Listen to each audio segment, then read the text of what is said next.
All right. Peace and wellness, family. I hope that y'all are well and happy and whole and all that good stuff. I hope y'all can hear me and see me well. Happy Sunday. I was like, what day of the week we on right now? What day of the week is it right now? Happy Sunday, y'all. I hope y'all are enjoying y'all weekend thus far and really enjoying your peaceful, prosperous Sunday. Okay. Family, our intention for this video is to discuss our upcoming full moon in Aquarius that we have peaking on August 19th at 2:24 p.m. Eastern time. I think in the info I accidentally put the 18th, but it's the 19th at 2:24 p.m. Eastern time. And the shadow period for that full moon started on the 16th and it will last up until the 22nd. Okay. So we're going to get all up into this full moon, the planetary alignment. Y'all, we got many planets in retrograde right now. Mercury retrograde, of course, will be affecting this full moon the most because it's opposing this full moon in Aquarius. So we're going to get into all of that. We're going to talk about what the planetary alignment means, how it may impact our energy, and also identify some practices that we can implement to utilize this energy for our wellness. Let me give y'all, as usual, just a little incy beansy piece of a life update. Okay, so y'all, I had some friends come in town. My friend Imani, she's been on my channel before many times. We have one live that we did that y'all loved dearly. I think it was we did a live about love, right? Talking about love. And it was a beautiful, amazing experience. So she came in town this weekend along with her mama, who is also my mama, Mama Sheila. We love Mama Sheila dearly. She is a divine elder. So her, myself, Mama Sheila, our friend Kelly, we all was thriving and thriving together this weekend, and just really enjoying each other's energy. We went to the jazz night at the Hobb Museum. So for those of y'all who are in Atlanta, every Friday, I want to say every Friday they do a jazz night at the Hobb Museum in Midtown. And it was a beautiful experience. They have a live performer. You walk around the museum. If you are not a member of the museum, the tickets are $30 each. But if you are a member, then it is free to attend. And it was really just a beautiful experience. I really enjoyed it. The fourth floor is all dedicated to African art. They had pieces by Kehinde Wiley. They usually have, my sister Queen Kelly told me that they usually have a Basquiat piece that's there, but they removed the Basquiat. I was devastated, but the art is amazing. Again, the jazz night is beautiful. So if you're looking for something to do on a Friday night in Atlanta, definitely hit the Hobb Museum for the jazz night. And then yesterday, Saturday, was our sister Queen Iya already. It was her Odun Day, which was her 10-year anniversary of being initiated into Ifa, so into Isheshe. So it was a beautiful event.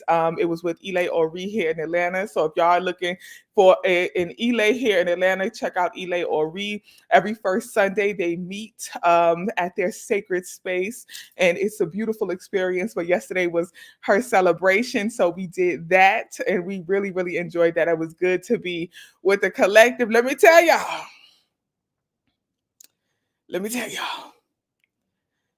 You got to be specific about what you pray for, huh? You got to be specific. Be specific. This is a lesson for today. Specific with your prayers. I was praying because yesterday it was 90-something degrees in Atlanta, and the heat index was 103. By the time I left my house, the heat index was 101. I said, God, please let this event be indoors. Please. Because Atlanta, one thing, y'all love to have an outdoor event in 1,000-degree weather. Baby, I said, please let the event be indoors. The event was indoors. Wasn't no AC in the doors, though. I said, Lord, I got to be more specific. Okay? I got to be clear with my God. Okay? Because I prayed for the event to be indoors. But I forgot to clarify what I want the indoors to be like, Lord. When I say we was in there drumming and they was dancing and chanting, and it was a vibe, it was a vibe. It was a well-heated, warm, hot vibe. Okay. But it was amazing. It was a good time. The energy was really good. It was just so beautiful. Everybody was pouring love onto EI already, giving offerings and donations of love. You know, it was just a beautiful exchange of energy. The vibe was amazing. The food was amazing. They had these callaloo patties, and the callaloo patties had the nerve to be spicy. Had the nerve to have some pepper. So the heat from the pepper, baby, I ate the callaloo patty. I felt the burn go up to my ear and come down the back of my neck. I said, "Ooh." So the heat from the pepper heated me up even more. By the end of the day, child, I was on the couch like I was 2 steps from the upper room. Okay. I was 2 steps. I said, yeah, Moshe, Oshun, Ogun, anybody, Muhammad, Buddha, and Jesus. If you hear me, if you love me, keep me on my feet. Keep me on my feet in the place. Okay. It was burning. All right. But I told my sister Queen, because y'all know I'm from New York. So when I was living in Harlem, I didn't have central air. So I had window units. And something in my spirit told me to not throw my window units away. You know, I live in Atlanta now. So of course there's central air everywhere here. Something told me not to throw it away. So I have 2 window units that I bought with me, and they just sitting in the closet. So I told my sister Queen to ask them if they want me to donate them, right? So everything happens for a reason, because that was my first time visiting Ile Ori. And if they want the window units, if anybody from Ile Ori is watching this, because there was a few people in there who knew me from YouTube. So if anybody in there is watching this, y'all can tell the elders that I have 2 window units that they can have. Okay. If they want them or they desire them, if they feel comfortable, I'm willing to donate the units. Everything happens for a reason, divine timing, divine alignment. I truly believe it, you know, but it was a good time. I got some AC if y'all want it. Okay, it was a good vibe. The food was good. It was amazing. So that's my little life update. Imani and Mama Sheila are well. Okay, it was a good time. Now let's get into this full moon in Aquarius, y'all. So as stated, we have a full moon in Aquarius peaking August 19th at 2:24 p.m. As y'all know, if you are in the wellness community, you know I got my notes already in the Patreon. I'll be posting them as soon as this live is over. If you are not in the wellness community, I advise that you take notes by hand. Okay, take notes by hand. Shorthand the first part, and then you can longhand the rest of the notes. Okay. Now, first and foremost, we have to talk about what a full moon is. Okay, a full moon is all about revealing and releasing. So when we have full moons, right, there are usually a lot of revelations. Y'all, I just got a revelation today.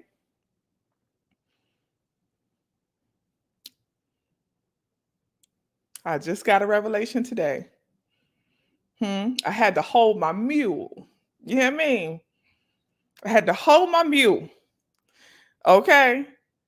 I just got a revelation. Spirit said, I told you I was going to clarify some things for you. I just got a revelation today. I had to hold my mule, baby. But that's that full moon energy. Full moons are all about revealing and releasing anything that is not aligned with your wellness. Okay. You got to let it go. Another love TKO. Huh? You gotta let it go. Okay. So when we have full moons, there's usually a lot of intense emotions, right? And I want y'all to be mindful of the intense emotions. We know full moons pull at the tide. We are more than 70% water. So it elevates the divine feminine. It elevates our emotion body. It can be a little chaotic if we do not practice emotional intelligence during this time. So it's important to do that. Okay. Now, full moons in Aquarius. Aquarius is a mutable air sign. Now, when we're talking about Aquarius energy, we are talking about being free, flowing, creative, cute, gorgeous, lovely, sensual, sexy, delicious.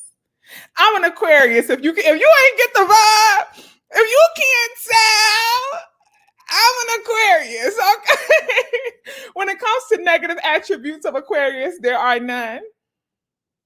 Uh, no, I'm joking. Seriously.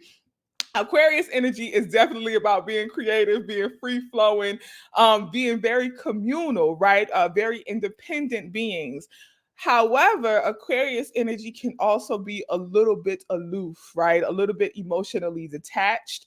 So those are things you have to be mindful. It's going to be important for you right now to really tap in and tune into your emotions and assess your needs, right? You have to be very well aware of what is it that you need, what is it that you're seeking, because a lot of people right now may be experiencing the feeling of seeking, this desire to really like not just elevate, but to have a different experience a transition, experience a new something, right? Seeking something new, seeking a deeper meaning to life, a deeper meaning to your purpose. And that is because this full moon in Aquarius is also squaring Uranus.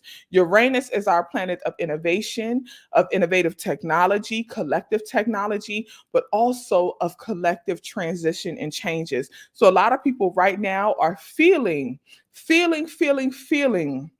like they themselves are in a transition, are wandering, are seeking, are needing something, right? Really, really desiring to be pulled in a new direction, pulled on a new path, a new journey. The desire, the spirit of the wanderer, and that is Aquarius energy, the spirit of the wanderer. So be mindful of that energy, okay? Now, here is the thing. What are you seeking? What are you desiring? What do you want to be revealed to you during this time? These are questions that you really have to deeply ask yourself. What are you seeking? What are you desiring? What do you want to be revealed to you during this time? Okay. And be mindful of that. With that Aquarius energy, that air sign energy, that desire to just kind of go with the flow is necessary right now. To be in the flow is necessary right now. So you need to ask yourself, what does it look like to be in the flow for me? What does that feel like? Okay. Be willing to flow and move, especially with those revelations, with that new clarity that you get, right? Things are being uncovered, secrets are being revealed, right? And again, it's not always a negative thing to have secrets revealed, right? But sometimes having something revealed to you may send you on a new path, send you down a different direction, send you in a new on a new road, right? A new journey. And that is okay. Just be open to that. All right. Be open to the revelations, be open to the changes, be open to the shifts. Hold on one second, y'all. Somebody is at my door. Okay, one second.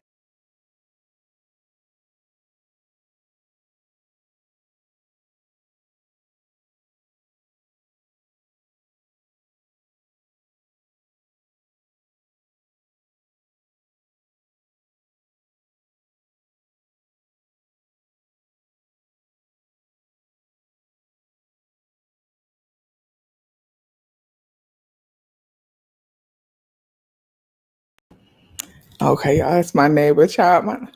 My neighbors be not wanting to knock on my door to play with Salam. Like this is a very new experience for me. It's a bad, you know, I'm from New York. We don't do that. Okay. We don't knock on our neighbor's door to be like, "Can bring the dog outside." Let me see that dog. We don't do that. I think it's so cute. It's adorable.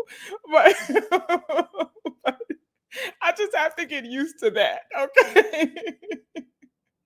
They be like that very much Southern hospitality, very much. And like, I just came to see the dog. Bring the dog outside. I'm like, okay, we'll be out in a minute. Okay, that's so cute though, but definitely very, very different. All right, but you know, like I was saying, with this full moon in Aquarius energy and squaring Uranus, you have to be open to going with the flow, be open to transition and changes, and really this desire, this energy of the wanderer, the spirit of the wanderer, right?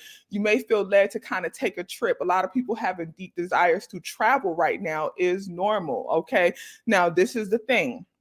We also have Mercury retrograde opposing this full moon in Aquarius, right? Now, with Mercury retrograde, as we know, Mercury is our planet of communication, agreements, our planet of, y'all, technology and transportation.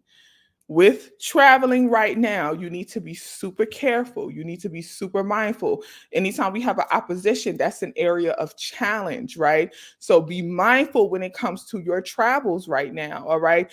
You do not need to be in a rush to go anywhere. Take your time, okay?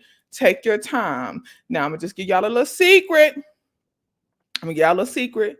My sister Queen told me that Frontier Airlines is having a great sale on flights. Okay, so if you have the desire to wander, you have the desire to travel, baby, Frontier Airlines has a good sale on flights right now. Go book you a flight, but just again, just be mindful. Don't be in a rush. All right, and just always remember that, as I always tell y'all. Anything that is for you, you shall have. Badu said that a while ago when she was on the live for Queen Afua, and it was something that I really like. Y'all replay that clip all the time. What is for you, you shall have. And what is not for you may pass you by. And if it passes you by, it is not yours, right? You just have to be willing to let things go. So don't try to fight to hold on to anything that is not aligned with you, okay? Don't try to fight to make it to something or somewhere that you are not meant to be at. Sometimes it's meant for you to miss out on certain things. Sometimes it's meant for you to not attend that event or not to go to that place. So it's okay to be still right now, all right? And that's that beautiful fixed energy. I think earlier, did I say earlier that I said Aquarius is a fixed air sign. I might have said mute. I'm studying mutable signs right now, so mutable is stuck in my head. But if I said mutable earlier, it's that Aquarius is a fixed air sign. So with that fixed air energy, right? It's okay. The a challenge for Aquarius is being able to just sit down, because Aquarius energy is wandering energy. It's kind of hard for us sometimes to sit down, but we're good at being alone. Okay. So I definitely advise solo traveling right now, but solo traveling in a safe space, a space that you are familiar with. Okay. But also it's okay to just sit down and just be. All right. Just sit down and just be, and really receive those revelations and that clarity that you feel you may need. Okay. Now, let me give this little caveat. Okay, my mind is just that Aquarius energy. My mind is jumping all over the place. I want y'all to know. So I just told y'all that I'm studying. I've made it my intention to study mutable signs right now, right? And I don't know. I just really been feeling called to study that mutable sign energy. If you are a person who is into astrology, or you are seeking to learn more about astrology, I advise that you study astrology, break the signs down based on your fixed signs, your mutable, your fixed signs, your mutable signs, and your cardinal signs. I really think it's important to split it that way, right? Because it's really important to understand the impact of a sign being mutable, fixed, or cardinal, right? It's really important to understand when you are in a mutable sign versus when you are in a fixed sign, and how the energy impact is different, right? It's also important to understand our ruling planets of signs. So if you are studying astrology or desiring to study, I advise that you break it down that way, right? Air. Break it down in the way of cardinal, fixed, and mutable, but also study your ruling planets, okay? Because that determines a lot, all right? So I just wanted to give that little caveat right there. Okay. Now, I think we talked about our planetary alignment thus far. We talked about the squaring of Uranus. We talked about Mercury retrograde in Leo, the opposing sun in Leo. So we talked about how Mercury retrograde is opposing this full moon in Aquarius. The sun, of course, anytime we have a full moon, the moon is opposing the sun. The sun is in Leo along with Mercury retrograde in Leo. Now, I'm going to tell y'all right now, the biggest challenge with this Mercury retrograde in Leo is not just going to be transportation, which we already talked about. It's also going to be that communication piece, but the communication in the sense of a lot of miscommunication, a lot of misinformation, okay, that could cloud. So what you really need to do is be mindful about tapping into your intuition, tapping into your Ori. We was talking to one of the elders yesterday, and she was really just emphasizing, we was talking to her at the Odun Day, and she was really just emphasizing the value of the Ori. Listen to your Ori. Trust your Ori, right? Really tap into the Ori. So this is a good time to do that, all right? Because you don't want misinformation to lead you from stepping away from your Ori. Okay, so just be mindful of that. Be mindful of not really going too deep into what other people tell you. Do the research for yourself. Wellness community, we're reading a book right now. We're reading The Melanin Path.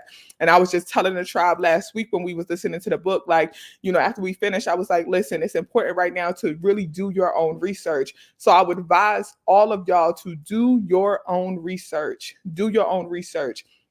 Don't allow other people's information, other people's opinion to dictate what you should or should not do. Always follow your Ori first. Okay. Always follow your Ori first. Miscommunication and misinformation is high right now. So you really, really, really need to be mindful about what you're absorbing and taking in as fact. Okay. What are you absorbing and taking in as fact? You determine what is true for you. Okay, so follow your own Ori, do your own research, and move accordingly. Okay, so I think we talked about everything there. I talked about the energy impact, feeling out of place, feeling like you are wandering, the desire to travel or go on a journey. It's okay to solo travel right now, but just be mindful to do it in a safe space. I was talking to some sisters yesterday about y'all know I went on a year of solo traveling journey. I went to Africa.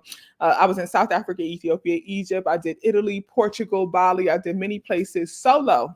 Okay, and it was a great time. But I do advise that if you are going to solo travel, you need to do it in a familiar space. If not, honestly, and I'm telling y'all as somebody, and this may surprise some people, I'm very grateful that I went on my solo traveling journey. I'm very grateful that I did it. But I was young, wild, and free. That's Aquarius energy. Young, wild, and free. Okay. Wild out there, didn't care. Okay. Travel with somebody. Okay. Travel with somebody. Solo traveling was great. It was an amazing experience. I really enjoyed it, but it is also, yes, it is very dangerous. Okay. So when I say it's okay to solo travel right now, but do it in a familiar space, do it in a space that you feel comfortable in, a space that you know is safe for you, right? Bring a buddy with you, though. If you're going to a new space, a space that you're unfamiliar with, a space that you don't know, bring somebody with you. Y'all can plan to do things as individuals, like do things alone, but always have somebody with you. I would heavily advise that.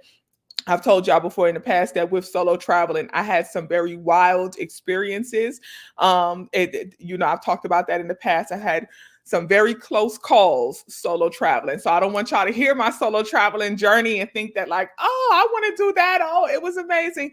No, there was it was amazing, but there was also some very, very, very close calls. So just be mindful of that, consider that, and for your own safety and wellness, definitely bring a travel buddy with you if you are going to unfamiliar territory, okay? And just consider that, y'all, okay? Now, journal prompts. Who are you? The first journal prompt. Who are you? How would you describe yourself? What are your greatest attributes and characteristics? And the reason I think that's an important journal prompt during this time is because, as I said, a lot of people are in the space of seeking, looking for something, right? Seeking some type of clarity, a deeper meaning, a deeper purpose in life. And that is that full moon in Aquarius energy, okay? And that will be revealed to you. You also have to do the work to dig deeper and ask yourself, though, who am I? What am I seeking? What do I need? What do I desire right now, right? Really ask yourself those questions, okay? Now, in order to fully understand who you are, you really have to study yourself. As I always tell y'all, knowledge of self is key. You have to study yourself first. Okay. If you are on a healing journey, you are desiring to improve, you are on a spiritual journey, whatever, you have to know what it is that you are healing. You have to know what aspects of yourself you want to improve.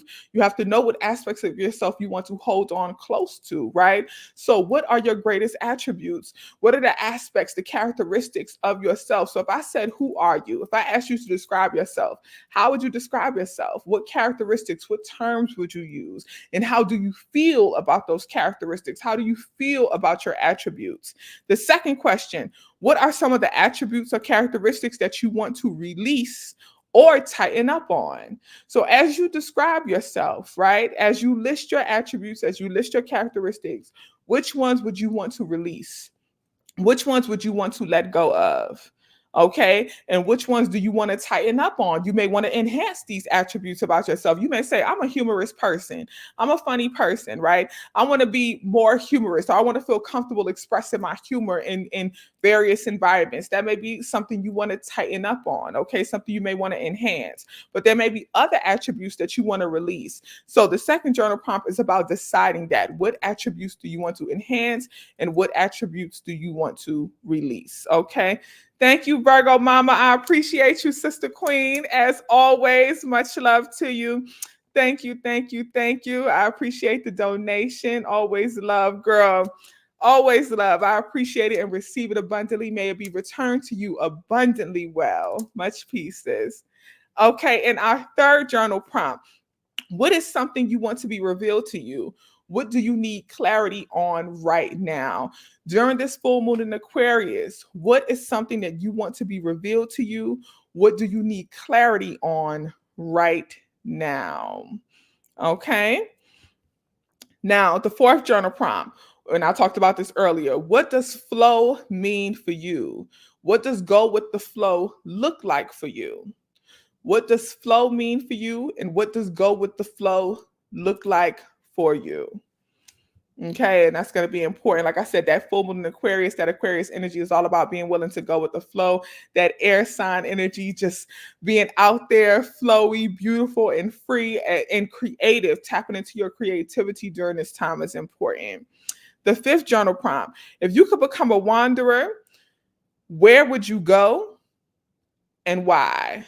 If you could become a wanderer right now, where would you go and why? And that's connected to that seeking energy, right? Where would you go and why would you go there? If you could wander anywhere, where would you go and why? Okay. And for those of you who have not yet, y'all know I always, when we talk about the spirit of the wanderer, the energy of the wanderer, I'm always going to advise that you read The Alchemist by Paulo Coelho. Read The Alchemist by Paulo Coelho. It's an excellent book. It's about being a wanderer, being a seeker, and going on a journey, right? Going on a journey of just seeking and exploring, okay? Now, crystals and herbs, and y'all, I'm gonna do a Q&A at the end. Don't put your questions in the chat now, because I'm not looking at the chat for questions right now. But after I finish the crystals and herbs, I'm gonna do a Q&A, and y'all can put some questions in the chat, and I'll answer the questions, okay? Now, the first crystal, crystals and herbs, the first crystal, amethyst. Y'all know that's that Aquarius energy. Amethyst for peace and stability. Second crystal, clear quartz for clarity. Third crystal, labradorite for emotional balance. Fourth crystal, smoke quartz for protection. Fifth crystal, green aventurine for abundance and grounding in the midst of transition. Running through them again, amethyst, clear quartz, labradorite, smoke quartz, and green aventurine. Okay. Now, herbs. Now, all of these herbs I advise that you make a tea with. You could do a tea. Certain ones you could do a spiritual bath, but I advise that you make a tea with all of these. The first herb, lavender for calm and healing. I'm actually about to burn some lavender as soon as I finish with this live, okay? Y'all, I've been so drawn to lavender lately. It's not even funny. Let me tell y'all, I had did a smoke bowl and started the smoke bowl and I had gotten a shower, right? When I came out, my house was so smoky. I'm surprised the fire alarm did not go off.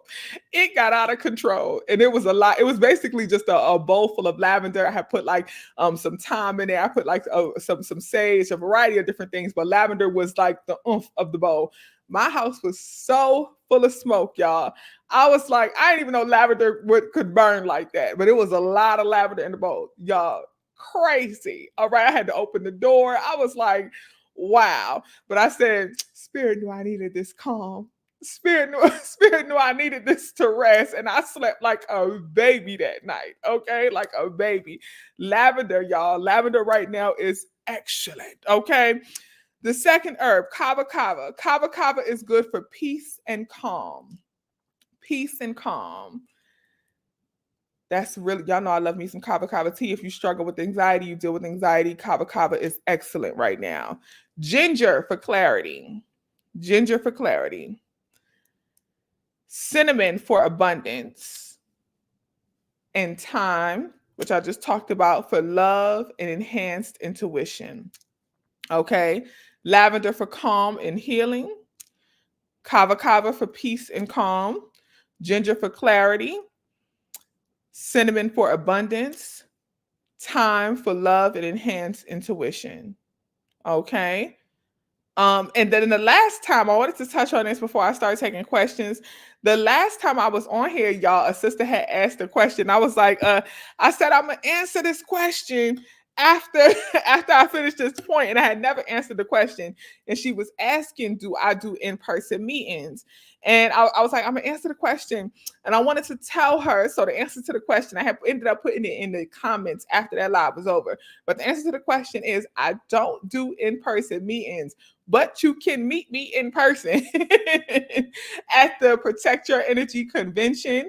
That'll be November 9th here in Atlanta. It's a convention for Black spiritualists, a Black spiritualist convention. It's going to be a beautiful event. It'll be here in Atlanta on November 9th.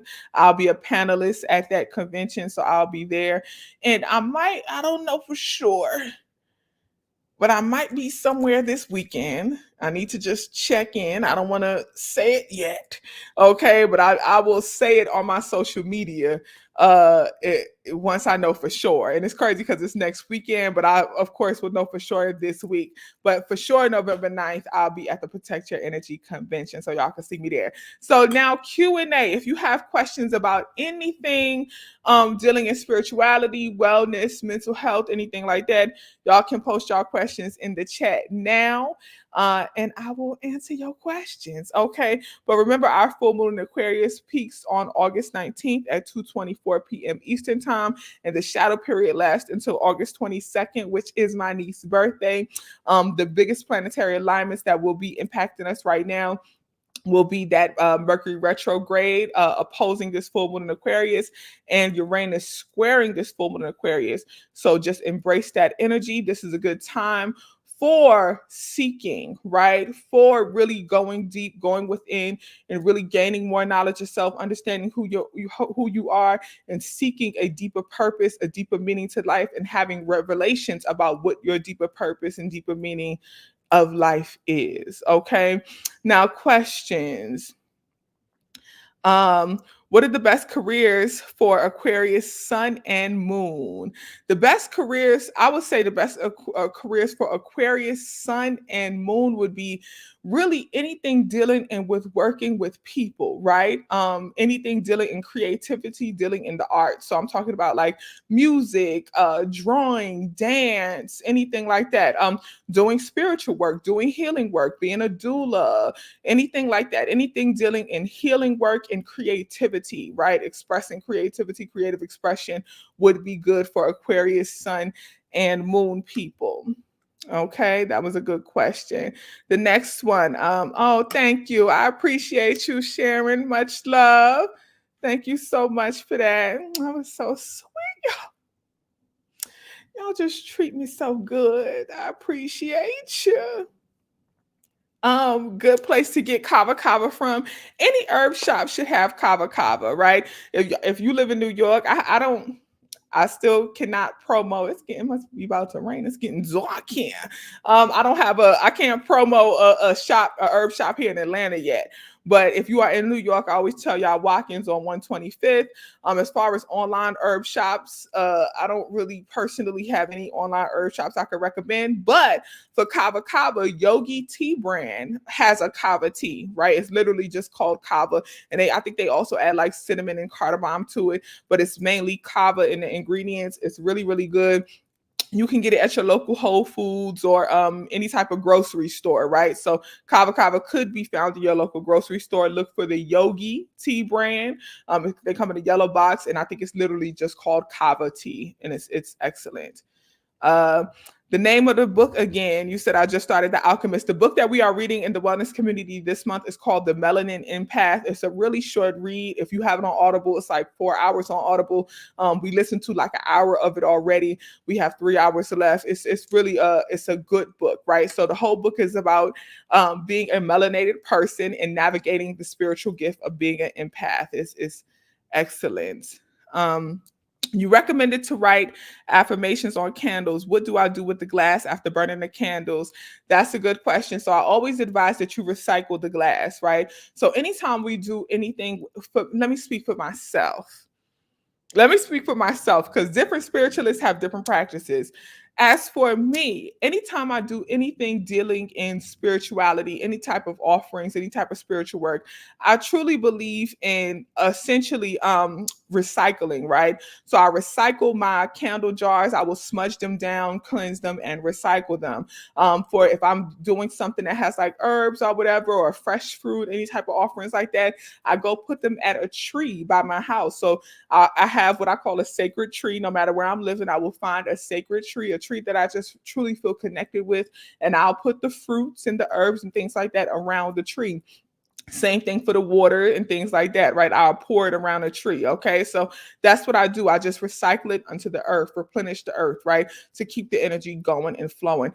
I personally don't believe in throwing things away. That's not my practice, but there are some people who do, and that's in the words of Tabitha Brown, that's their business. It's not my preference, but that's their business. But for me, I truly believe in recycling as much as you can. Okay. And it's also important to use, if you're going to have containers, use biodegradable containers, okay? And just be mindful to recycle. And then you can also reuse the glass jars, right? Or y'all reuse so much stuff. I turn wine bottles into vases. I do stuff like that, right? So if you want to recycle it and reuse it in your home, you can definitely do that. On my altar, I have a jar of coins. It's one of my candles, right? So I'll take one of the candles and turn it into a jar of coins, right? Where I'll put coins and put my ancestor money in, essentially. Okay, so I'll do that. All right, so just recycle your stuff. Okay. Um, should we be taking spiritual baths during a full moon in Aquarius? You can take a spiritual bath during a full moon in Aquarius if you want to. Okay, y'all can also do moon water during this time, but just always remember that full moons are good for releasing anything that does not align with your wellness. So right now during this full moon in Aquarius, this is a good time to release anything that you feel is not aligned with your highest self. As you are enhancing your knowledge of self, right? You are enhancing your understanding of who you are. Like I said in the journal prompts, what are some of your greatest attributes and characteristics, and what are some characteristics about yourself that you want to release? You want to take a spiritual bath in the alignment, or with the alignment of releasing those characteristics or those attributes that you don't desire. So say, for example, if you are a person who you deal in anger, right? You deal, like, one of your things is like, we talked about this a while ago during one of the Zooms with the wellness community. One of the sisters was saying she has a short fuse, right? So if you are a person who has a short fuse, you deal with anger issues, and that's an attribute that you want to release. You would want to do a spiritual bath in herbs that are for calming and for grounding. So a spiritual bath with a lot of lavender, a spiritual bath with some kava would be good for you, right? So you want to take a spiritual bath that's aligned with enhancing the energy that you desire and releasing the energy and attributes that you don't desire. That would be a good thing to do during the full moon in Aquarius. What can a daily routine of immune health look like? That's a really good question. As y'all know, I was diagnosed with lupus years ago now. Okay, years ago. So I'm very big on having a very strong immune system, a balanced immune system. For those of you who do not know, lupus is an autoimmune disease. So I have to be mindful about certain things. Okay, so that's the first thing I would say.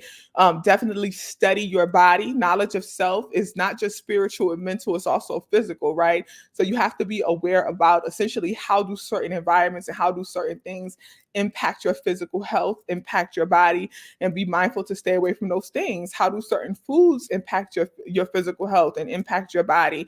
Okay, so just really study yourself. Now, something I'm big on is herbs for immune system. So astragalus is really, really good. Astragalus is an herb that you can take a pinch a day, goes a long way. Okay, echinacea is also really good, and elderberry. So astragalus, echinacea, and elderberry are very good herbs for that. And then also, y'all know the usual. You know, get your vitamin C.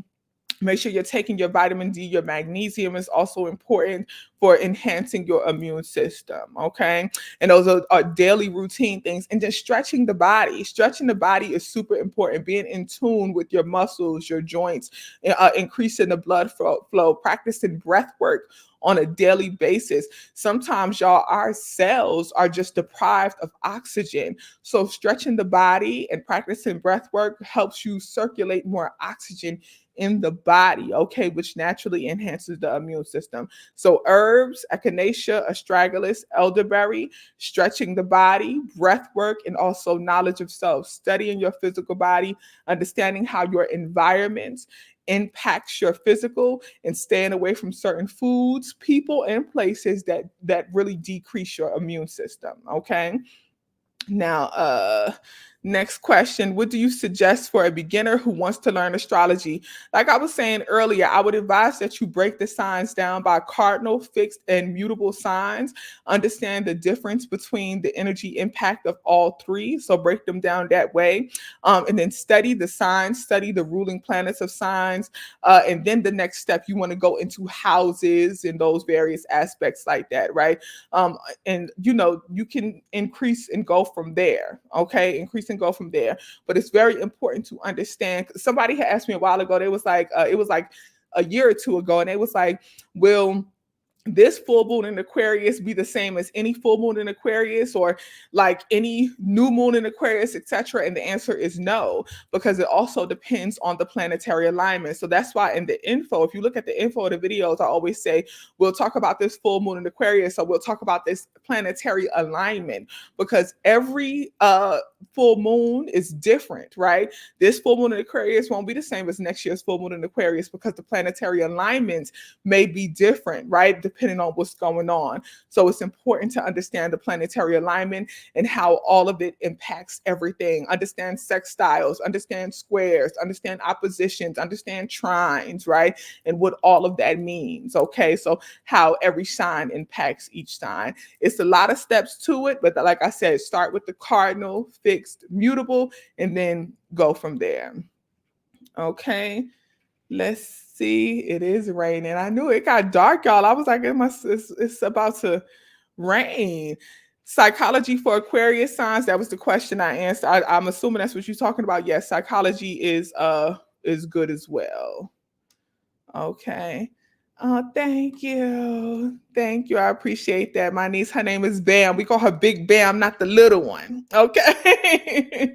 Happy early birthday to my niece, Bam. Her birthday is the 22nd. How to decode angel numbers and animal symbols. That's a good question. So how you decode or define angel numbers just depends on what is your path of numerology. There are various forms of numerology. None of them are the same, but they all have some things in common, right? I would advise that you get a book called Numbers in You by Lloyd Strayhorn. We read that as a collective in the wellness community a while ago. So get Numbers in You by Lloyd Strayhorn. That's a good book. That's about numerology and can break down some things about angel numbers. I'm very big on understanding and studying and keeping the practice going of supreme mathematics. Okay. So I would advise heavily studying supreme mathematics. It's an African-centered numerology, nigga, you know what the fuck I'm saying. Huh? A nigga, you know what I'm saying. You know the word. System of numbers. Okay. Study that. Okay. Study supreme mathematics. And that is the number system that I follow and adhere to. Okay, so that's a good way to study angel numbers. All right, and then also when it comes to animal symbols, I would just say this: any type of symbolism, and also with numbers, you really just have to study also what it means for you. Okay, so like for example, there are the overarching, like, okay, a butterfly means freedom, or a butterfly symbolizes transition or next level, right? But when you may see a butterfly, it may mean something different for you. So when it comes to understanding signs and symbols, it's always about understanding when you see this sign, when you see this symbol, what is happening in your life, what is going on for you in your life during that time. Okay, what is it associated with, what is it connected with? Because if you see it again, that meaning may be what spirit is trying to show you. Okay, it may be what spirit is trying to reveal to you, right? So if you find yourself often seeing a white bird, oh, I see this white bird a lot, and the next thing you know, you get a new opportunity, or you get a blessing of abundance in some type of way, that means that for you, white birds symbolize new opportunity. For you, white birds symbolize abundance. For some people, they may see a white bird, and a white bird may symbolize an ancestral visitation, right? An ancestor energy. Okay. So I have a friend who white birds for her are connected to her mom, right? So what white birds mean for her may not be what it means for you. Okay. So just be mindful of that anytime we're talking about like signs and symbols. Your meaning may be different than other people's meaning. Okay. And that is okay. Spirit communicates in your own personal sacred language. Y'all, I love the rain. Y'all hear it? I hope y'all can hear it. I love the rain. It's just coming on down. I love it. Okay. Thank you, BG. I appreciate it. Thank you. Could you help interpret a candle burning? My road open a candle burned black at the top and burst at the very end. Interesting, interesting. Okay, now this is the thing. I always have to give this caveat. Anytime we are talking about candle burnings, right? How your candle burn can depend on what type of candle you have. Are there perfumes in the candle? Are there fragrances and scents in the candle? How your candle burns could just be the candle. So when you see black soot around a candle, it's not always a negative thing. Now, traditionally, it is believed that when the candle burns and there's a lot of black soot, a lot of residue, it could be a sign of a blockage, or it could be a sign that essentially your intention was not received by spirit. And it's not always because something bad happens. Sometimes it's just not aligned with you in that moment, right? So it could be a form of protection, but sometimes it just means that what you asked for was not properly received by spirit. However, sometimes it's just a candle. Okay. Now you had a couple things happen. You had your candle burn black at the top and it burst at the very end. I would say this: as long as you know that your home was right, the temperature in your home was right, because as we know, temperature and humidity could also impact a candle bursting. If you know that everything was right, that is a sign that there's definitely a blockage. There's definitely a cleansing that needs to occur.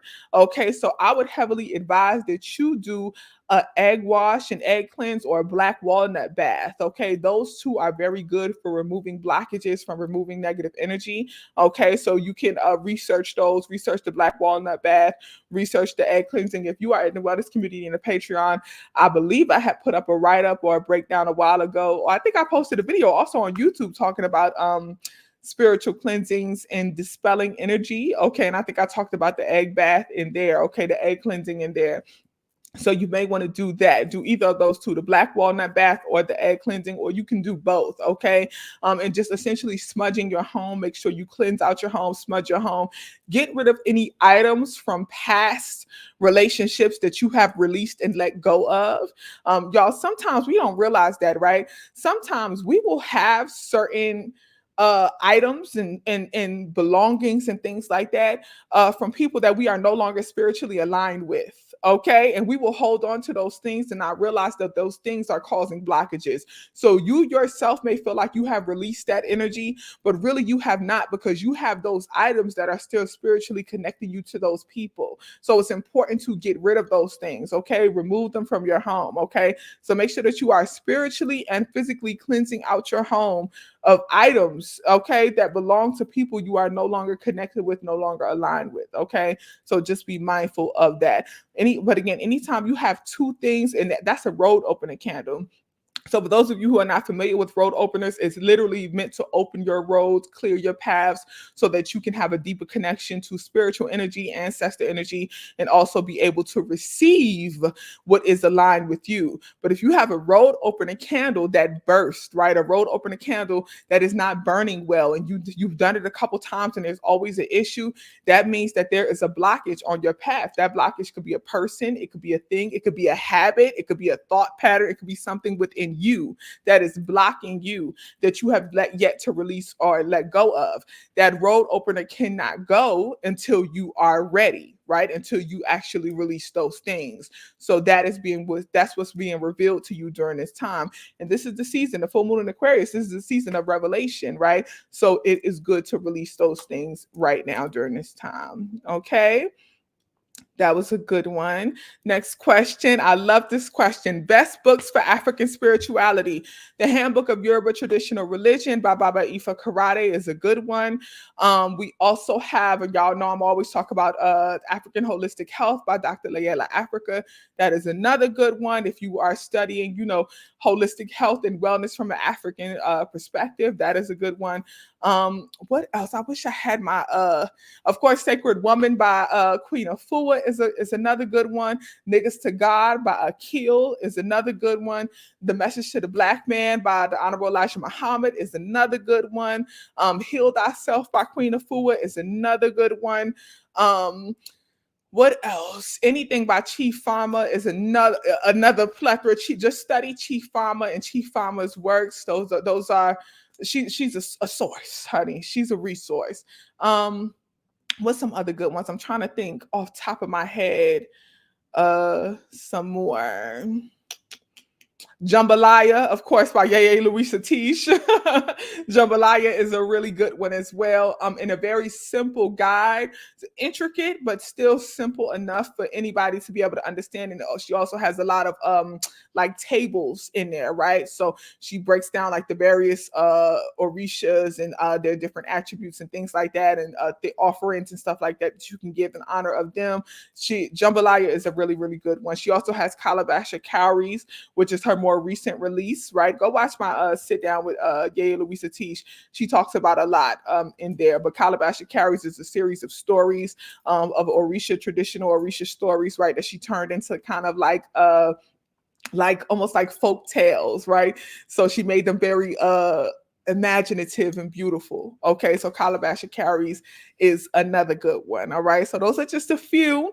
All right, if you are on Goodreads, the wellness community, we have a book list on Goodreads. Okay, so you can just go to Goodreads and type in the wellness community and it should pop up. But if you are in the wellness community, if you click the start here link that's pinned to the top of the Patreon, you'll be able to see the Goodreads link in there, and you can just click on that and go straight to it. I talked about this already when I talked about when I answered the question earlier about the candle. I hope you heard that one. Much love to you. Much love. Okay, let's see. I'm going down. Lots of chatter about ascension symptoms and how it affects the body. Can you share more information about that? So anytime we are talking about ascension, anytime we are talking about elevation, right? And that's what I'm talking about right now when I'm talking about that full moon in Aquarius, that a lot of people are feeling like wanderers, right? Feeling almost like misplaced, feeling lost, and they're seeking something. That is a symptom of ascension, right? So feeling detached. What ascension will look like often is feeling detached from self, feeling detached from your body, feeling detached from your environment, almost feeling like, why am I here? What is happening right now? Like you don't feel connected to anything. Sometimes it can kind of feel like you're high a little bit, but it's a weird feeling, right? So those are some of the symptoms, right? And again, just we're talking about the physical body, feeling disconnected from the physical body, almost feeling like you are outside of yourself and have an out of body experience. It's a very weird, unique feeling, but that is a sign of ascension. That is a sign that you're having a spiritual elevation, or what's also known as a quantum jump or quantum leap, right? So you're moving to your next level. That is what that is, okay? So those are just some of the symptoms. So if you have that feeling, if you have the feeling of feeling outside of yourself, feeling like you are everywhere but nowhere all at once, feeling like you don't belong, you're misplaced, like something is off, that is a sign of ascension, okay? And all you need to do during that time is just simply be still. Be still, right? Be still, enjoy it. Don't try to overthink it. Don't try to do anything. It's a spiritual thing that's happening to you. It's an elevation that's happening to you. There will be a lot of revelations. There will be a lot of like things that you are drawn to do kind of in a creative sense, right? A lot of an increase of the desire to creatively express yourself, engage in that, indulge in that, but don't feel the need to do anything extra to ground yourself, right? Just allow yourself to have that wanderer spirit and ascend as spirit desires for you. Okay. I hope that helped. I hope that answered your question. Hey, Becky. Hey, yeah. When triggered things are revealed, what practices can we use for mental and emotional wellness? When triggered things are revealed, what practices can we use for mental and emotional wellness? Anything that you love to do for grounding, anything that you enjoy doing for grounding, anything that truly grounds you, right? So that may be different for everyone. For me, if I find myself being triggered, I get quiet. When I am triggered, I get quiet. And I get quiet because my triggers are nobody else's responsibility. I need y'all to hear that again. I get quiet because my triggers are nobody else's responsibility.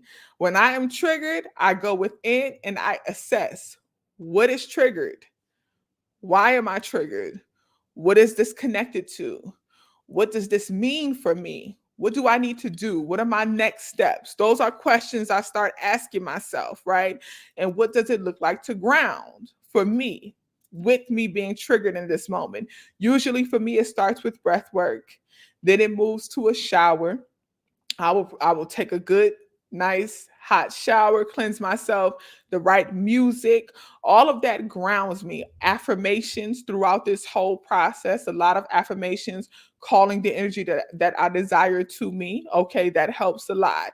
So really it's just for some people it's going for a walk, for some people it's going for a run, going out in nature. It's really just about like assessing what is it for you, what is it within you that is triggered, and what do you desire, how do you desire to ground yourself essentially. Okay. And then you also asked about when things are being revealed, the same thing, mental and emotional. Again, the affirmations and the breath work and all of that help with both the mental and emotional. So essentially just your proper grounding techniques that work for you. Okay, I hope that helps, Becky, and I hope you are well, girl. Okay. Next question. Queen, how can I dive deeper into astral projection and my spiritual awakening? Shrooms. Yeah, that part. That's it.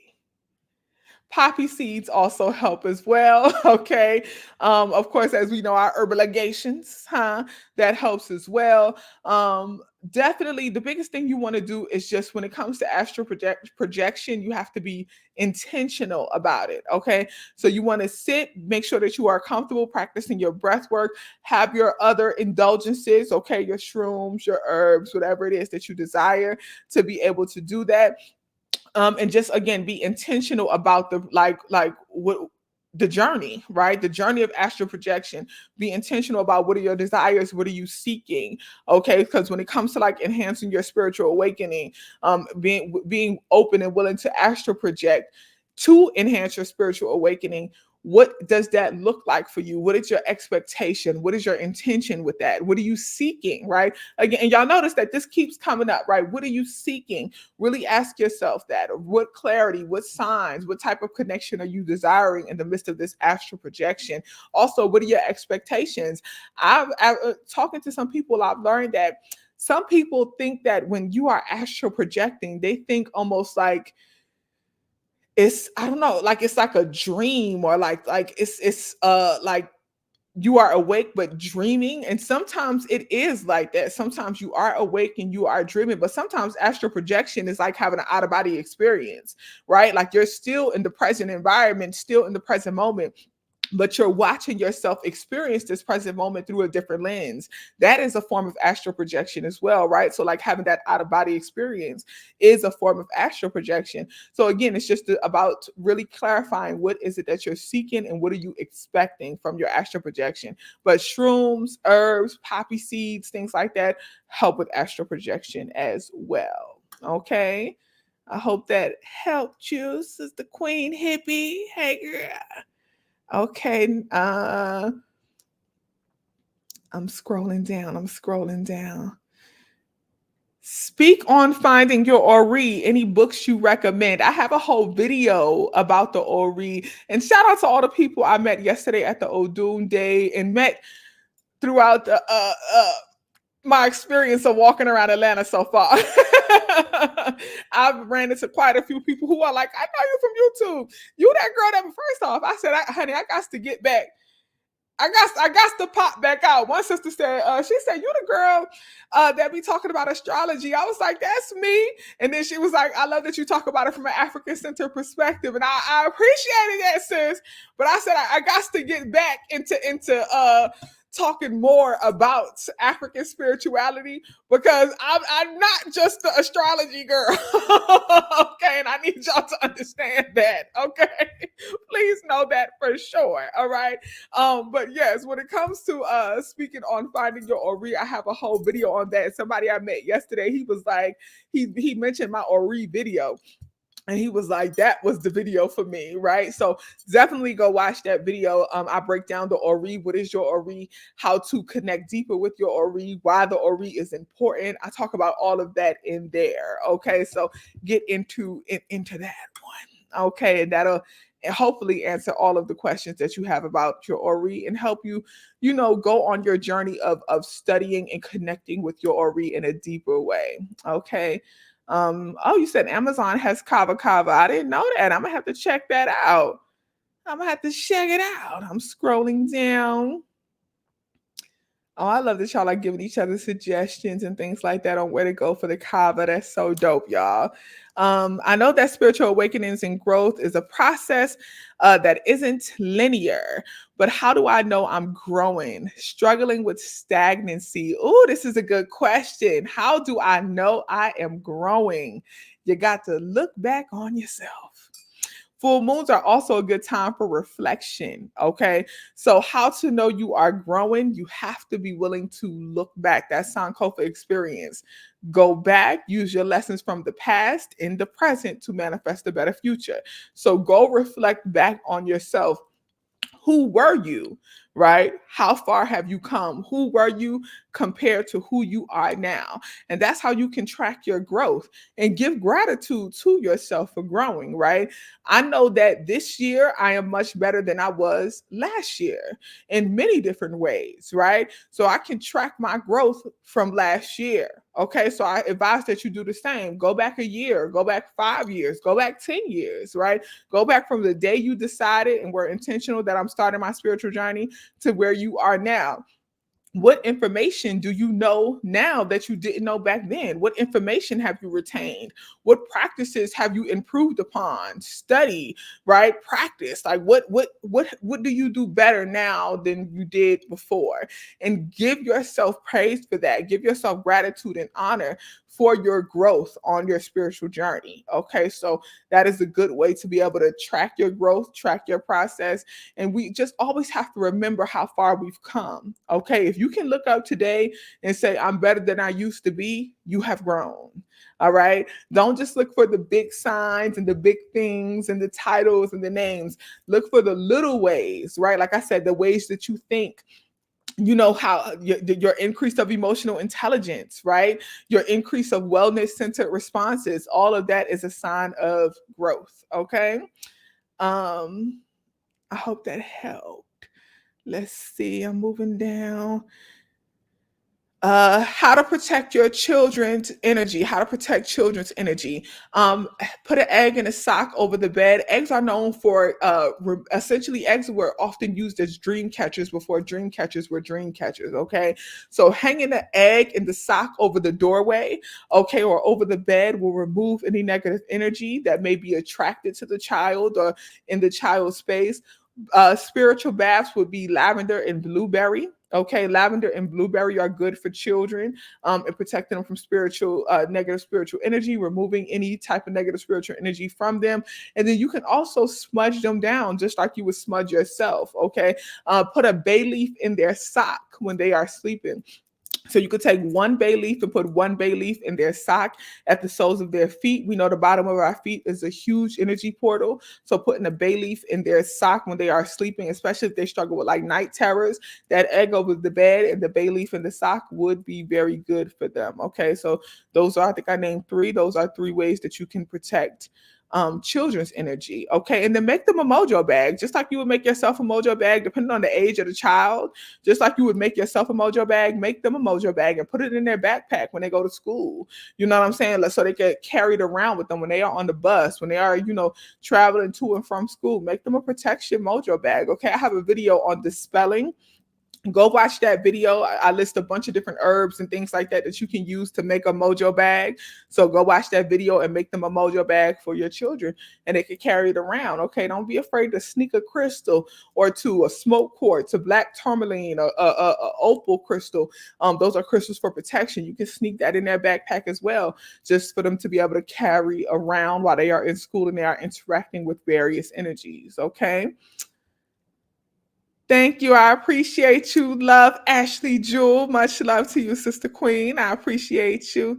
I'm glad you are in the tribe as well. Shout out to the wellness community, butterflies in the sky. Okay.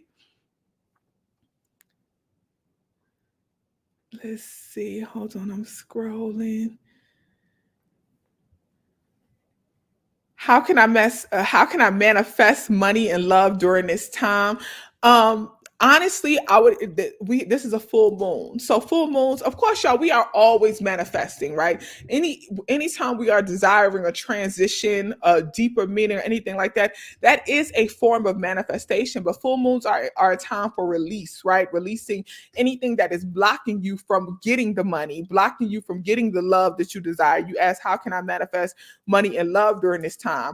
This is not the time I would focus on attracting the money and love. What I would focus on is releasing anything that could be blocking me from my abundance, be blocking me from that love energy, right? So releasing those things. And again, that's connected to that knowledge of self. You have to have knowledge of self to understand what within you may be blocking you, but also what in your environment may be blocking you. What type of ways of thinking about money and thinking about finances may be blocking you.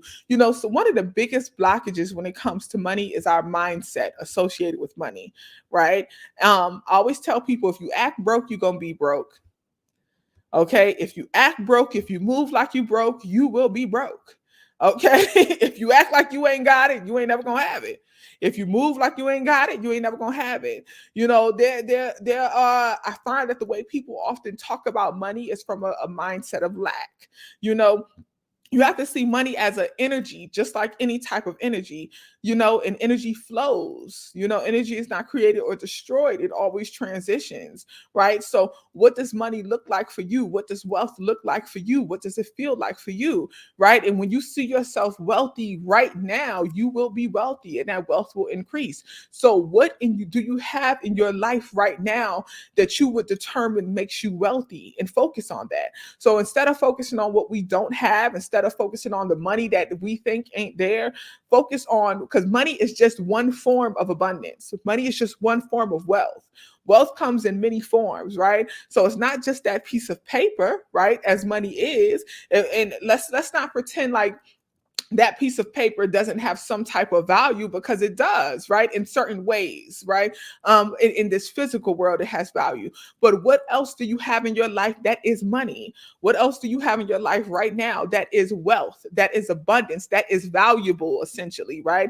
So really focus on that. Make a list of everything you have in your life right now that makes you wealthy, and focus your mindset on that, right? So don't focus on manifesting money, focus on more abundance, right? The abundance as a whole. I am abundant with great things. Let that be an affirmation. Let that be a mantra that you chant over and over. I am abundant with great things. I am abundant with great things. I am abundant with great things. Chant that over and over and over until you know for sure that you are abundant with great things. But to know that for sure, you have to really be honest and authentic with yourself. What do you have in your life right now that is abundant? What do you have in your home right now that makes you feel abundant, right? It could be the food in your refrigerator. It could be a comfortable bed to sleep in. It could be the fact that your water is running. It could be things like that. That's abundance, right? That's money. That's value, okay? So focus your energy on that and it shall multiply. And the same thing with love. What is love for you? What is love to you? Who and what makes you feel the energy of love right now? Focus on that and it will multiply. You will attract more people who genuinely, deeply love you. Okay, so really shift your mindset when it comes to the energy of abundance, money, and love. Okay, shift your mindset with that. I'll ask you this too. What is your definition of love? In order to be aware of who you have in your life that loves you, you have to properly define love. What is your definition of love? Okay, I'll share mine. My definition, and this is my definition, it may not be the same for you. My definition of love is simply awareness. Awareness. What makes me feel loved is when someone is aware of me. And what it means to be aware of someone, you're not just aware, or you don't just know that I exist. You are aware of my presence. You are aware of who I am. You are aware of my energy. You are aware of my likes and dislikes. You are aware of me. When someone is aware of you, they know you.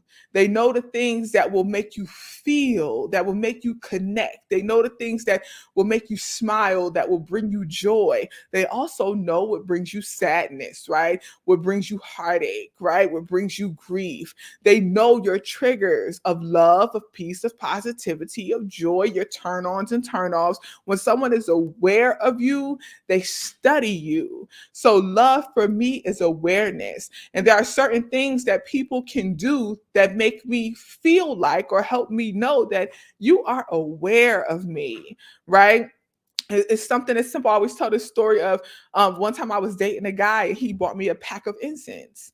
And it was $1 pack of incense. If you live in New York, you know you could ride the train and the incense man come through the train and they sell incense for $1. It was $1 pack of incense. But that one gesture was so aware, right? Like for him to bring me, I burn incense every day, all day, right? To bring me a pack of incense means a lot for me because it means that you see me. You are aware of me, right? And out of all the people in my life, he was the first person to ever gift me the thing that I use every single day. He was the first person to ever do that. Out of everybody in my life, he was the first person to ever do that, right? So that's what awareness looks like. That's what love looks like, right? When somebody knows that, okay, this is something I know he or she or they, them does every day, they use every day. Let me add this to their life. That's awareness. That's love. Love is awareness. So define love for you. Focus on the people who love you, who make you feel loved. And once you focus on the energy of love, more love will come to you. Okay. The next question. Uh I think I answered this already. What should you do with the written message that was on the candle? You want to recycle all spiritual works. Anything that you do for spirituality, recycle it. Oh no, I went all the way to the bottom. I'm sorry, y'all. I pressed the button and sent me all the way to the bottom. I'm trying to scroll back up so I could try to get back. I want to get as many of the questions as possible that I can. Okay, hold on. Oh, y'all going? We going? I'm still scrolling. Okay. Okay, I'm gonna have to stop scrolling for a minute. Okay, hold on one second. Um, do you? Let me go. It's one up. Hold on. Let me go to this one right above it, and then I'm gonna come back to you. Okay, let me see. Why is it? It's not scrolling. Is it? Can y'all see me? I think my thing froze. I think I'm gonna scroll too much. Okay, I got to go to this one. Okay, do you have any suggestions on keeping your vibration high and aligned with your focus? Minding your energy. Minding your energy. To keep my vibration high, I mind my energy. And minding my energy looks like, again, this is about knowledge of self. I'm aware of what lowers my vibration, right? You have to be aware of what lowers your vibration. Be aware of the things that you feel like decrease your energy, things that essentially become succubus, what takes away from you, what is pulling at you, right? Who are the people, who are the things, what are the places that lower your vibration? And don't go. Don't go to those places. Don't answer the phone for those people. Don't utilize those things. Be mindful of the thoughts, the practices that you personally have that lower your vibration. There are certain things I know that I cannot do because it lowers my vibration. There are certain practices I cannot implement because it lowers my vibration. Certain foods I can't consume, right? I have to be, for me, I'm not a person who can like take a lot of like medication, for example. Like, say for example, it like NyQuil for me. I noticed that if I take NyQuil, like NyQuil is good for some people. I had an aunt who she used to take NyQuil almost every night, like things like sleep aids and stuff like that. I cannot do too many sleep aids. I don't know what's happening in my physical body or whatever, but I noticed that for me, if I take a sleep aid, something to go to sleep, the next couple days, I be feeling down. I be feeling like depressed. It's beyond just grogginess and like, oh, I'm tired. I feel depressed, right? So that's something that I know I cannot use, right? So I'm very mindful of my energy. I study myself. I bring awareness to self. I always ask myself questions like, how do you feel? Right? How do you feel right now? And I remove things that do not make me feel well. But I also practice, and I'm very intentional about doing the practices and thinking the thoughts and implementing behaviors that do make me feel well. What makes me feel well? What makes me feel aligned? What makes me feel like I'm vibrating high? Right? And I do those a lot, right? So you just have to figure out what that is for you. I'm very big on music. I'm very big on art. I'm very big on anything that is dealing. I'm an Aquarius, so anything that's dealing in creativity, I'm very, very drawn to. So when I want to elevate my energy, elevate my vibration, I go do something creative, right? Whether that is writing something, that's drawing something, painting something, talking to somebody who is creative, right? And having an exchange of energy, because one of my forms of creative expression is learning and teaching, right? So I may go study something, I may go read something, I may watch a video, a podcast, something like that, to learn some new information. All of that helps me, vibrate higher. So that is essentially my daily routine. And of course, keeping my home cleansed. I'm very big on smudging, burning incense, meditating, breath work, yoga. I'm very big on moving my body. That's important to me. Like literally, y'all, when I get up in the bed, If you've been following me for a long time, you know I always tell y'all my routine when I wake up in the bed. The first thing I do when I wake up, before I even open my eyes, I pray. I pray. I set the tone for my day. I'm very big about claiming my energy. So I pray. I set the tone for my day. I say my affirmations before I even open my eyes. I'm very intentional about that. I sit up in the bed. I let my feet hang off, because you have to let your feet hang off the bed so that, because you've been laying down for 5 to 8 hours, however long you sleep. You've been laying down for that long. So you need to sit. Don't just stand and jump straight up. Sit up for a minute or two, let your feet tingle, let to wiggle your toes, circulate that blood, move your ankles, move your legs, your joints, move your arms, circulate that blood, and be intentional speaking affirmations into your body. Stand up and stretch. Stretch your body. Okay, some simple yoga, some simple sun salutations, just to get that blood flow going, get your energy going. That's starting off on a good physical and mental, spiritual, holistic vibration elevation. Okay, just that simple act when you first wake up in the morning. My next step is I go light my incense. Right now I'm on a sandalwood kick. Sandalwood and lavender is very big in my home right now, so I'm burning a lot of sandalwood incense, a lot of lavender, so I get that going. And then I turn my music on, okay, because I believe in having good music. I've been into like a lot of good sensual music lately, so I'm listening to songs like India, I Read the Truth. What else have I been? BJ the Chicago Kid. Me and my sister Queen Kelly was vibing to BJ the Chicago Kid yesterday. A lot of him, just like anything that elevates the vibration and all of that stuff. So that's what I do. That's like simple morning routine, daily routine to get my day started, to make sure I start off on a high vibration. And again, just mind your energy. Okay, mind your energy. Advice for teachers going back to school, going into the school year. What? Somebody done pressed my rewind button. Huh? Advice for teachers going into the school year for protecting our spiritual peace. Baby, get a diffuser.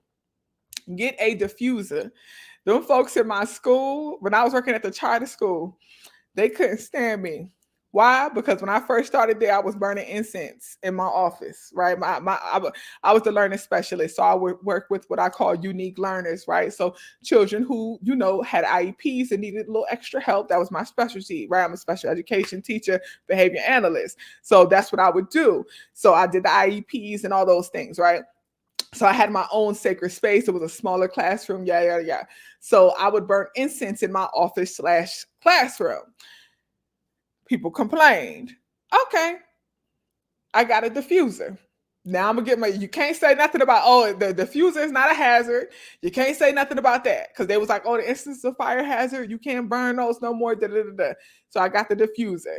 We still going some sage essential oil, some lemon essential oil, sage to cleanse out any energy that is not aligned, some bay leaf essential oil to cleanse out any energy that is not aligned. We're gonna put some lemon in there to elevate the vibration. We're gonna put some cinnamon oil in there to attract wellness and abundance. Okay, so I would just get various essential oils and I would diffuse them in the room. A singing bowl. Get a singing bowl. You know how certain teachers do the clap, right? So in charter school, their big thing was the clap to bring attention. I would do the singing bowl.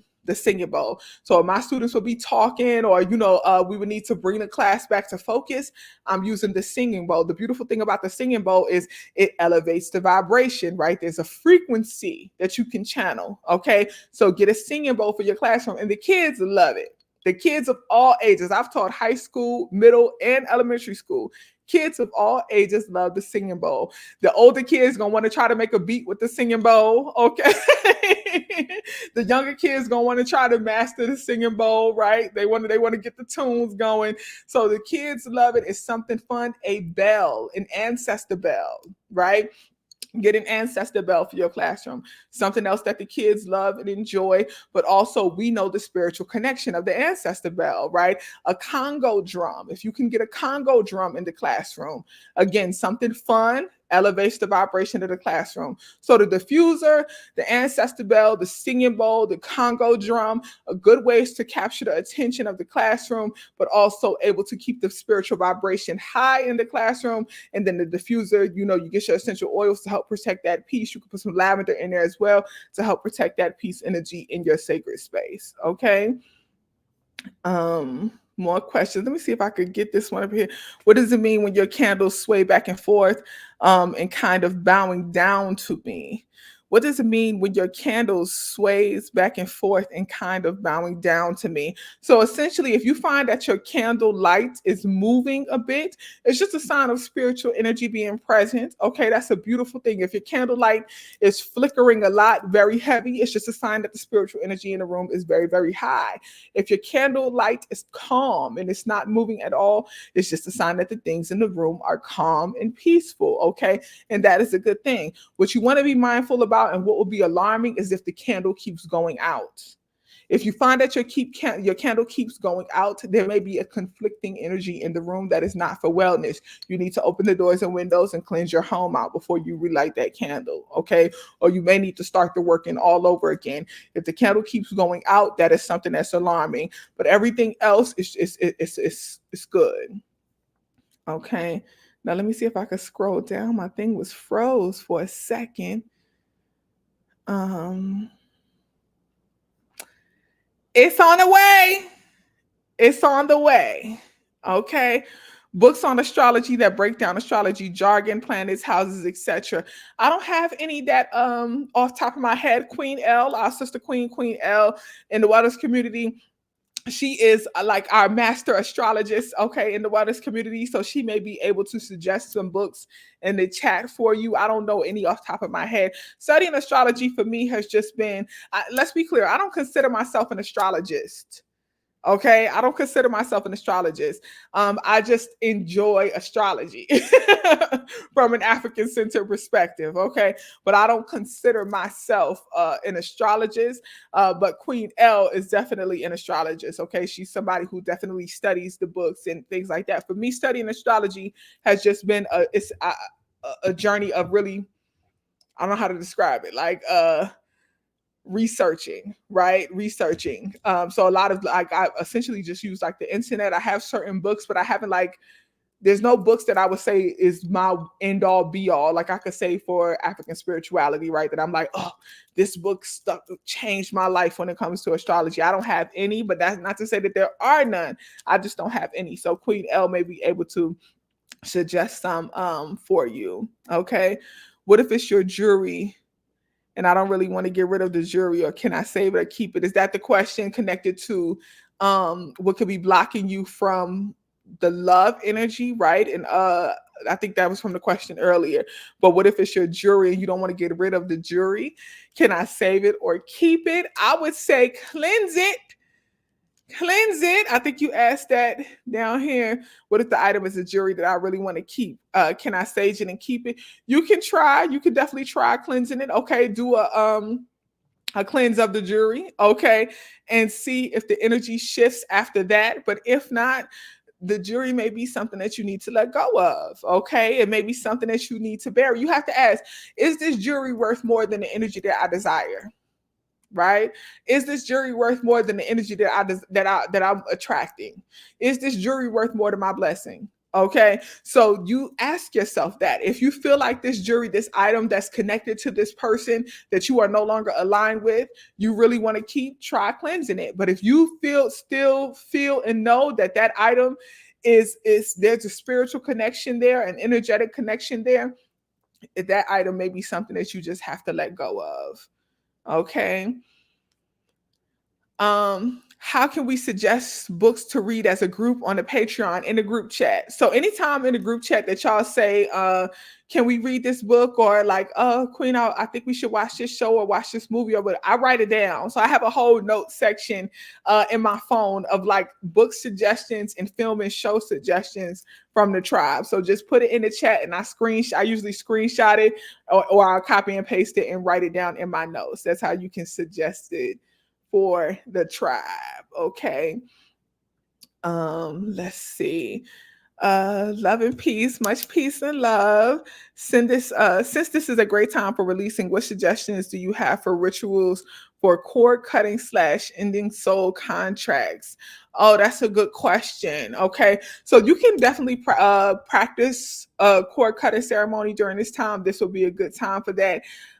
When it comes to the ending of a soul contract, okay, or letting go of your spiritual connection that you have with someone, the cord cutting could work, but what may also need to be done is a burning ceremony or a release ceremony into the ground, like a burial ceremony. Okay, so you may need to bury. So that in that case, and definitely be safe when you do this, you may need to go to a cemetery or graveyard, and you need to bury all things or anything that you have that is attached to that person, connected with that person.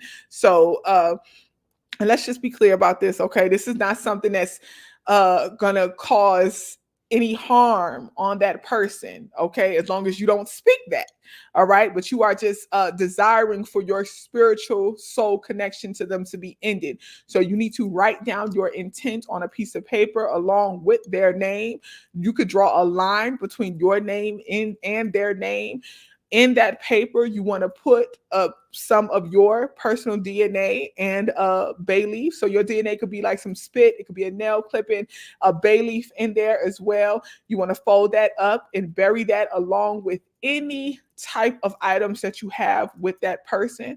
Okay, you want to bury that, pack it really, really well, turn your back to it, walk away from it, and don't look back. Okay, so you can practice that as well to release any type of spiritual ties that you may have with someone that you no longer want to have. Okay, but wish them no harm. Wish them no harm when you do that.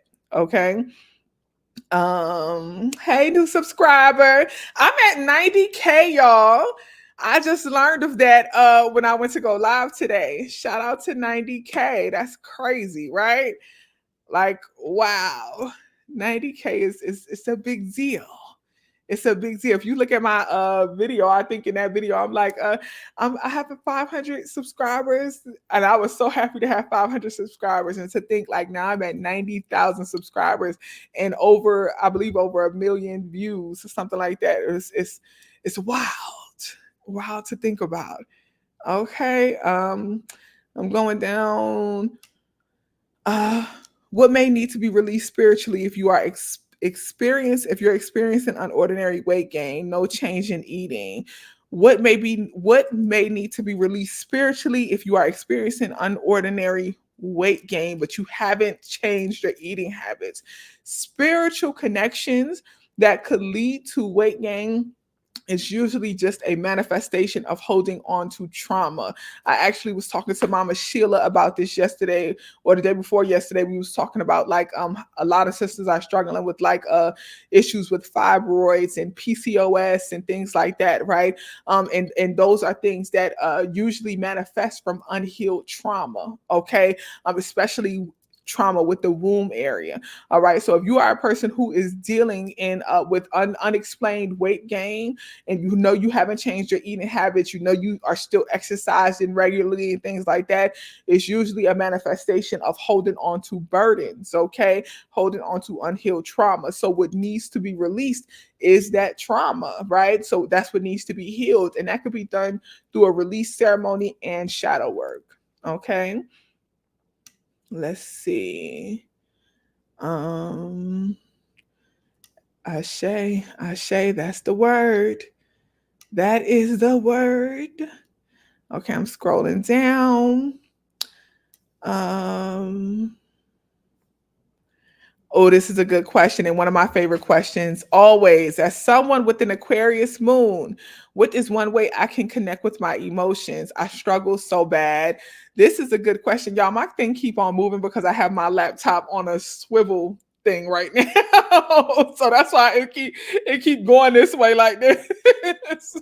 Okay, but when it comes to the Aquarius energy, like I talked about earlier, Aquarius being a fixed air sign, and just really just one of the biggest struggles as an Aquarius is emotional detachment, being a bit aloof, right? Now, when it comes to your desires to reconnect with your emotions or gain a deeper connection to your emotion, you really have to practice emotional intelligence at a high, very intentional level. The first step of emotional intelligence is emotional awareness. Be aware of your emotions. So, as someone who dealt with a lot of trauma, a lot of early childhood trauma.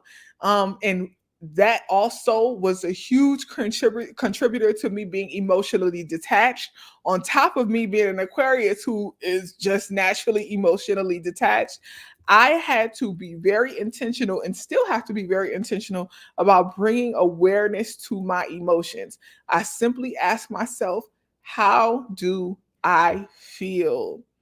How do I feel right now? How do I feel? What do I need? Asking myself those types of questions help me greatly. How do I feel? What do I need?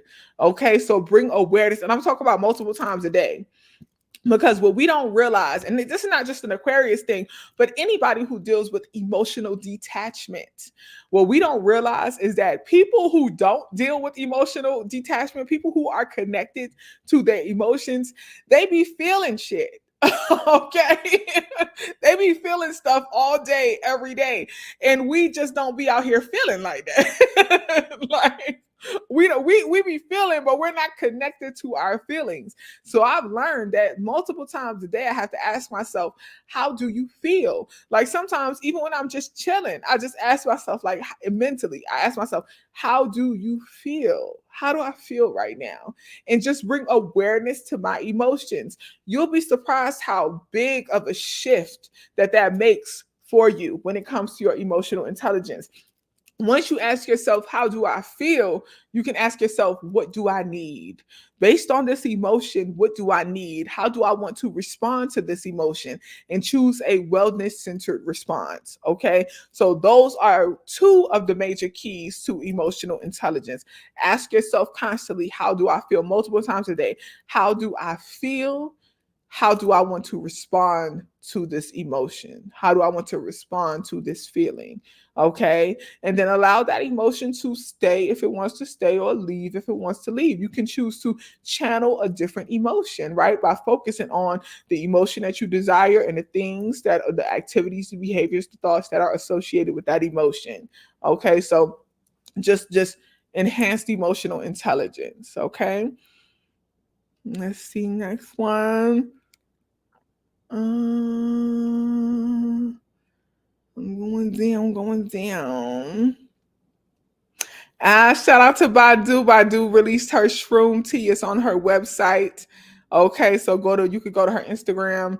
You can go anywhere. Badu World Market. But if you can't remember that off the top of your head, Badu World Market, go to her Instagram and just click the link in her bio, and it'll take you right there.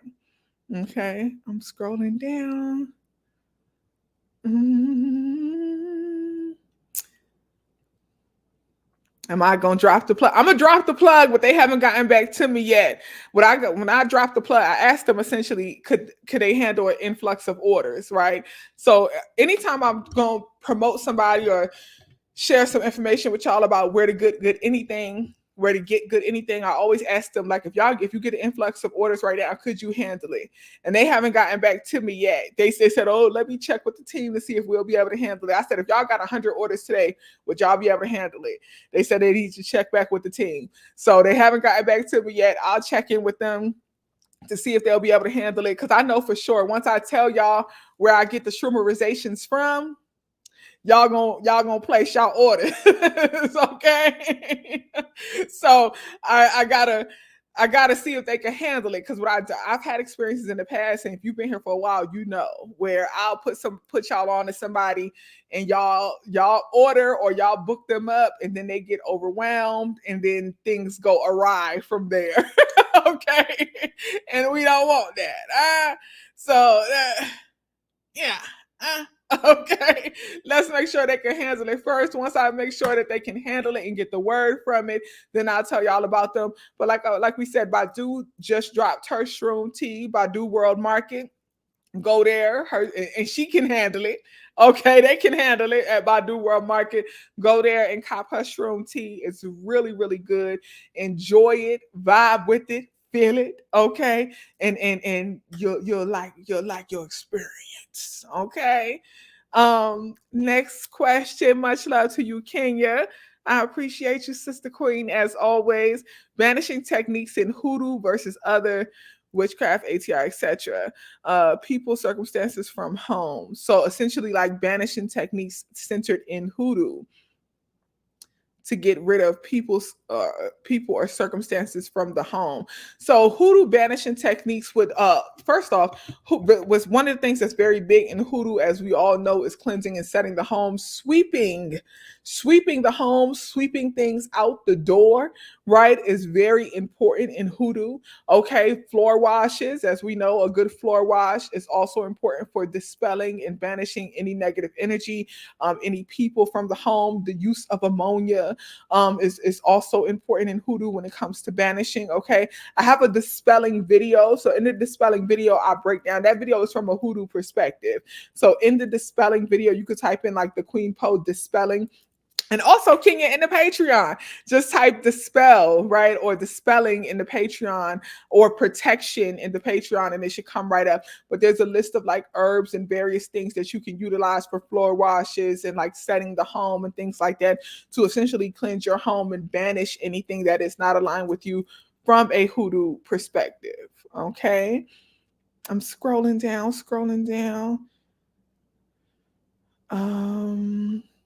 Uh-oh. Yeah, I'm sorry. I'll be losing control of the little scroll thing. The little scroll button. Why is labradorite crystal necklace working as a pendulum? Why is labradorite crystal necklace working as a pendulum? I'm not fully understanding that question. Like why does labradorite as a crystal work as a pendulum? So I could explain that labradorite as a crystal, labradorite is good for reading and understanding emotions and bringing balance to emotions. Labradorite is also good for intuition. So if you're asking, does a labradorite crystal necklace work well as a pendulum? Yes, it could work well as a pendulum. Yes, we are going to do a watch party today. Glow, we're going to do a watch party today with the wellness community. I'll post it after we finish this live. I'm about to wrap up in a minute. Sage, hey Sage, is Ori highest self, or your Ori is your highest divine self? Yes, your divine connection to the divine source. That is the Ori. I'm scrolling. I'm trying to see if there's any questions that I haven't kind of already answered. How can I stop other people's energy from attaching to me if it brings me down so bad and it's very hard to shake, very hard for me to shake? It's draining. So number one, wrapping the head, cleansing the crown and wrapping the head. So you can cleanse the crown. You can do coconut water and or coconut milk, okay, and cleanse your crown with that, along with some bay leaf, some eucalyptus, would be very good to add to the coconut water, coconut milk, and cleanse your crown. Like do a head washing with that. You can also wrap your head. Wrapping your head is very important. Your crown is one of our biggest energy portals. Our crowns and the soles of our feet, as well as our hands, one of our biggest energy portals, right? One of the ways that we absorb energy, absorb information, okay? So just be mindful of that. So wrap your crown, wrapping your head is going to be important. And if you work at a place or you attend a place where they tell you can't wrap your head, that it's illegal. All you have to do is tell them it is for religious purposes, and they cannot deny you from wrapping your head, okay? As long as it's not like some places, I know certain jobs, certain careers, you can't have very high head wraps, right? For example, if you work like in law enforcement, anything like that, you may not be able to have very high head wraps, and I get that, okay? So you want to keep it low, but definitely Wrapping your crown is going to be important. Protecting yourself, carry the mojo bag, right? So you may want to carry a bag with that labradorite. If you know you are an empath, you may want to have that labradorite crystal, some of that smoke quartz, black tourmaline. May want to carry some bay leaves. You may want to carry some clove. Clove is very good for protecting your boundaries. Horsetail is also very good for protecting your boundaries. Clove is also good for stopping gossip and negative self-talk. So gossip within and outside of yourself. Clove is really good for that. So you can add that to it as well. Okay. Along with some coins, you may want to add some pennies in there. Okay. To protect yourself. Those pennies will be important. And the pennies are a good form of protection and connection to the ancestral realm. Okay. So any of that can go in a mojo bag. So head wrapping, cleansing the head, wrapping the head, as well as the carry of the mojo bag with you, and just making sure that you can do a spray, right? So get some clary sage oil, all right? And then you may want to get clary sage oil, bay leaf, and you can also do some rosemary or some Palo Santo, and you can add that to some alcohol. You can use like literal alcohol. You can use like vodka, okay, or a gin, all right? And you can add that to it. So put a few drops of the clary sage oil, put the bay leaf, or you can have the bay leaf essential oil if you can, and put that is some sage oil if you have it. Put that inside of the a small bottle with some gin or some vodka, or you can use the green alcohol. Okay, some green alcohol.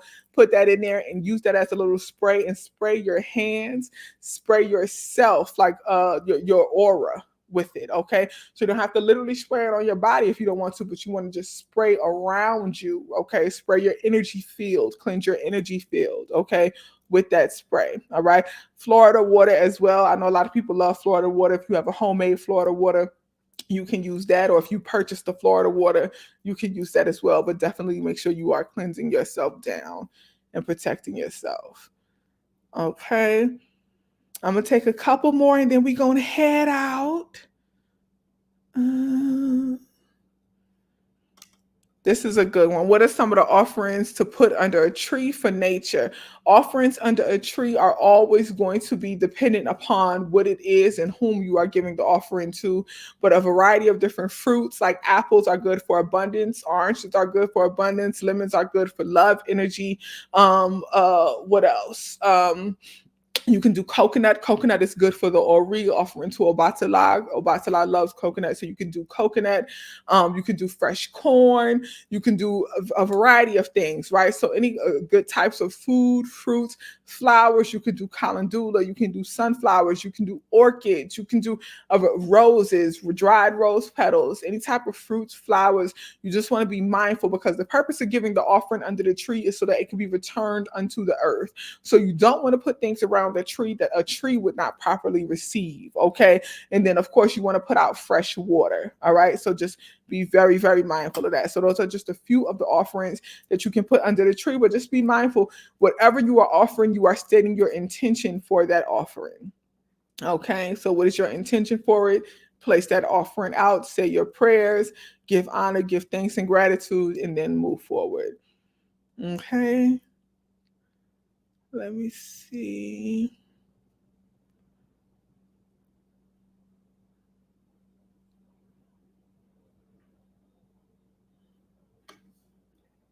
I like this one. What is a mantra you'd recommend for this full moon in Aquarius? This is a mantra, one of my favorite mantras. And that full moon in Aquarius energy is all about the wanderer, all about the seeker, right? My path is made clear and it is easy. My path is made clear and it is easy. My path is made clear and it is easy. For a clear path, for clarity on your purpose in life, for clarity on your journey, a road opener. My path is made clear and it is easy. And that's not just for clearing the path physically from people and places and things that are not aligned with you. That is clearing the path for you internally, mentally, and spiritually, giving you clarity, enhancing that intuition on which way you should go. So your path being made clear has more than one meaning. My path is made clear and it is easy. Okay, let that be your mantra for the full moon in Aquarius, for the wanderers, for the seekers. Okay, and just be mindful of that. All right, family. I think I'm gonna head out now. Okay, I know it's a lot more questions in the chat. I'm scrolling, and y'all going. Okay. I love y'all dearly. Oh, thank you so much. TWC is changing. TWC is the wellness community for anybody who is new here.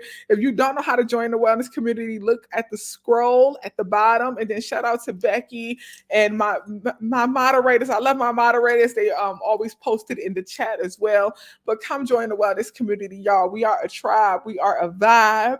It is an energy. We are now blessed to be at over 2,000 members in the wellness community, and it's great. Okay, so join us. Come join the tribe. When you see the butterflies in the chat, that is us pulling up, okay, and supporting our people, supporting our loved ones, and just really spreading the energy of wellness. The intention of the wellness community is to have a collective that is aligned with the intent of being well, right? So if your intent is to be holistically well, we are the tribe for you. We are open. It doesn't matter what ATR or no ATR. Y'all know I identify as a free flowing spiritualist. I'm just out in the world flowing freely from a spiritual perspective, okay? A holistically well perspective. That is my intent. So if that is your intent, definitely come join the tribe and get with the vibe. Well, this community will be having a collective gathering later on for a watch party. I'll definitely post that in the Patreon. I'll see y'all later tonight. And don't forget, y'all, the full moon in Aquarius peaks August 19th at 2:24 p.m. Eastern time. And then the shadow period goes until August 22nd. Okay. The time right now, this is the time of the wanderer spirit. This is the time for those of us who desire to be in the flow, to move with the flow. Okay, move with the flow. Wanderers, seek that deeper meaning, seek that deeper connection with your Ori, that deeper connection with your purpose, that deeper understanding of your purpose in life. Okay, this is the time that will be revealed to you. More clarity on that, more clarity on what your next steps are when it comes to fulfilling your purpose, moving in that. Okay, I love y'all dearly, family wellness community. I will see y'all later tonight, and everybody else, I'll do another Q&A soon. Okay, I'll do another Q&A. If I didn't get to your question, I apologize. Okay, I love y'all dearly, family, and I will see y'all soon. Much peace, y'all, and happy full moon.